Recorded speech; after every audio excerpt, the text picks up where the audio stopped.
berkoordinasi berkenaan dengan tentunya topik-topik terkini.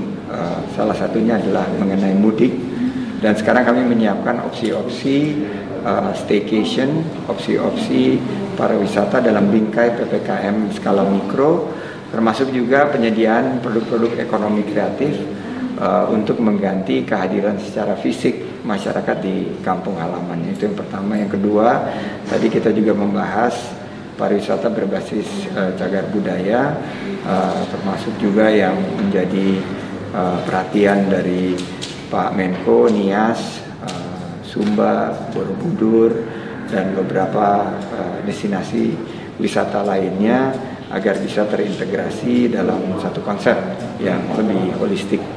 Dan tentunya kita terus akan berkoordinasi. Dan ketiga, kami sedang kebetulan Pak Menko ini sangat mendukung industri perfilman, sudah berapa kali nobar, nonton bareng untuk menyampaikan pesan kepada insan perfilman bahwa pemerintah hadir untuk mendukung dengan protokol kesehatan yang ketat dan disiplin. Demikian Pak Menko, silakan. Terima kasih Pak Menkarkraf atas kehadirannya di kantor Kemenko PMK.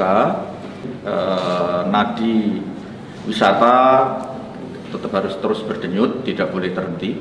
Karena itu tadi saya mendukung Pak Menkarkraf yang akan tetap menghidupkan atau menggairahkan vacation. Jadi wisata-wisata yang terbatas di masing-masing daerah itu tetap dibolehkan, tidak dilarang. Kemudian harus dipastikan bahwa tujuan utama kita ini sebetulnya adalah memang betul-betul untuk menekan penyebaran dan penularan COVID, bukan untuk kemudian membuat kegiatan ekonomi khususnya di sektor pariwisata juga ikut terhimbas secara drastis. Karena itu saya sangat mendukung dari Pak Menkarkraf yang akan memberikan insentif pada para pelaku-pelaku sektor wisata, dan itu satu langkah yang sangat penting untuk memastikan bahwa mereka juga tidak akan terpuruk hanya karena kebijakan peniadaan mudik ini. Karena juga ada programnya Kemenparekraf itu beririsan dengan tanggung jawab saya, yaitu di sektor budaya.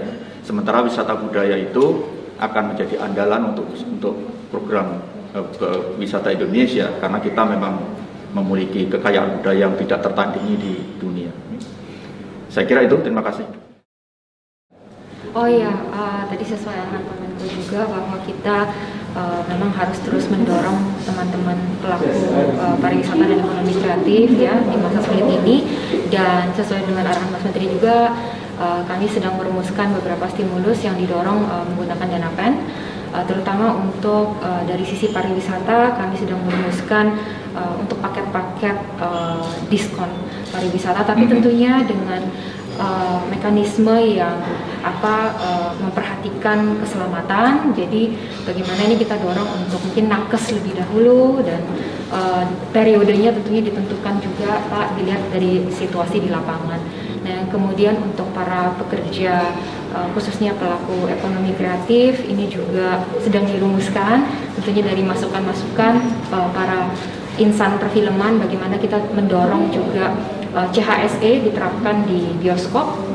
Mas Andi dan Pak Menko juga akan langsung mengunjungi secara langsung bagaimana menonton bioskop yang aman. Lalu di samping itu juga kita sedang mendorong usulan-usulan teman-teman untuk kita mendukung produksi film Indonesia, ya khususnya tadi dapat pesan untuk yang berbasis budaya juga, ya, etno. Dan bagaimana ini supaya bisa mencerminkan Indonesia di mata dunia lebih. Oke.